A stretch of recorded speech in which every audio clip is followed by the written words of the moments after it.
My presentation is about Diana Baumrind and her theory regarding different parenting styles. Diana Baumrind is a clinical and developmental psychologist. Her work focuses on parenting styles and the effects they had on children. Due to her lack of patience with the high level of deception in most psychology practice, such as Milgram's electric shock experiments, her research was largely transparent.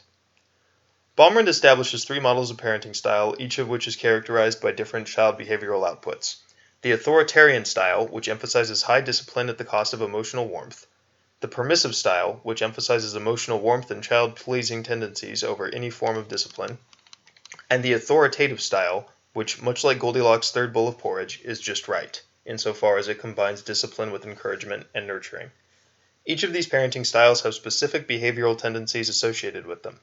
For example, children who have been abused often have authoritarian parents, though Baumrind is careful not to draw this association across the board. Like I said earlier, authoritarian parents tend to focus on discipline with no reward, especially from an emotional standpoint. As a result, their children tend to act out or become unable to complete tasks correctly when away from their parents. They will also demonstrate a lack of trust and an inability to act in an age-appropriate manner, especially when compared to their other behavioral archetypes, though authoritarian parented kids still tend to do well in school.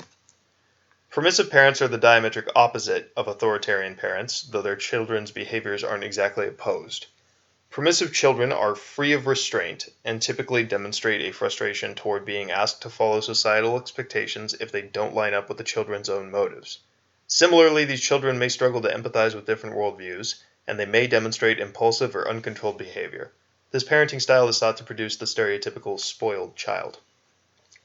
Finally, authoritative parents strike that Goldilocks balance by encouraging their children to take risks and ask questions, and supporting their children emotionally, all the while adhering to strict and consistent rule setting and discipline when appropriate.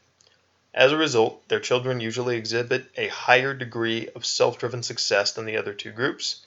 These children will also express latent self-confidence and positive reactions to emotional warmth. Baumrind's work has been called into question for failing to produce consistent results. While I find this to be less of a Baumrind thing and more of an inherent psychology attribute, it's important to remember that her work is by no means definitive. Her most important observations include the notion that authoritarian parents are statistically most often found in low-income areas. These parents adopt their disciplinarian approaches as prophylaxis to address issues such as addiction, gang violence, and general crime.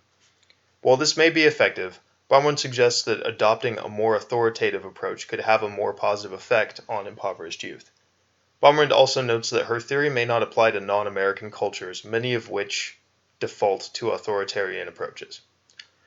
Addressing these different parenting styles in the context of the classroom can be daunting, but each of the following styles has a few key points you can emphasize when differentiating.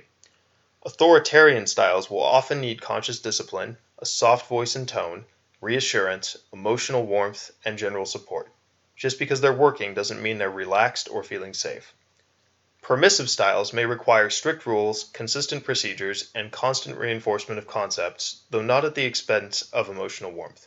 These children usually need to be eased into society's expectations.